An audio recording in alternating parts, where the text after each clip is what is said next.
There's more than 80 recommendations that have been released as a part of this Royal Commission. It's been looking for months now into how to better respond to natural disasters after the black summer that we saw sweep the nation last year. Some of the key findings, I'll take you through them, includes the recommendation that the federal government could declare a state of national emergency. It would give them the power to take action without a state request for assistance. That's critical because we know at the height of summer there was a lot of back and forth between the federal government and states about whether the ADF had or actually been called in to help to respond. In terms of boosting aerial firefighting capabilities, they're also recommending that Australia develop its own sovereign capacity. Last summer we were forced to rely on overseas water bombers, for example. They're leased and brought into Australia for the Australian summer, but with the overlap now between the overseas bushfire season, the Bushfire Commission is recommending that Australia boost its own capability. It's also suggesting that Australia improve its response capability, set up a national register of equipment and personnel,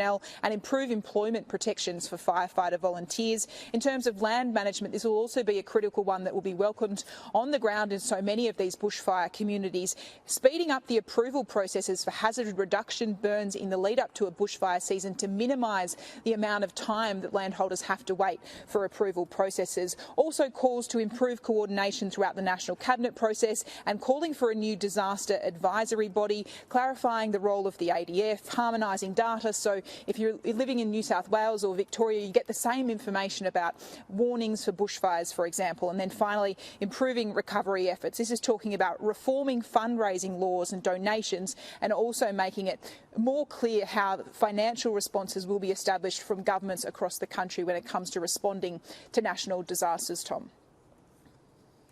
Trudy, meanwhile, an indication from the federal government they will act pretty swiftly on this. The minister stood up a short time ago. Tom, the Royal Commission itself has called for governments across the country to act as a matter of urgency. They're also saying it's critical that these are implemented as a whole suite of measures and not cherry-picked by state and federal governments. It seems pretty clear, though, from the Emergency Management Minister, David Littleproud, that the federal government doesn't have any major issues with what has been recommended. So the government does not intend to take a backward step on this. We intend to address these recommendations as quickly as we can. Our intent is possibly as early as next week, Cabinet may be at a position to approve recommendations and our response to those recommendations, particularly the 14 that pertain to the federal government. If there is to be a contentious point in this Royal Commission, it could be around the state of emergency powers. The Victorian Premier pushed today about whether he would be happy to see the federal government have this ability to, over the top of the state, declare a state of emergency. It is always best when governments work together and be focused on the challenges at hand, and nothing else should be a consideration in any way.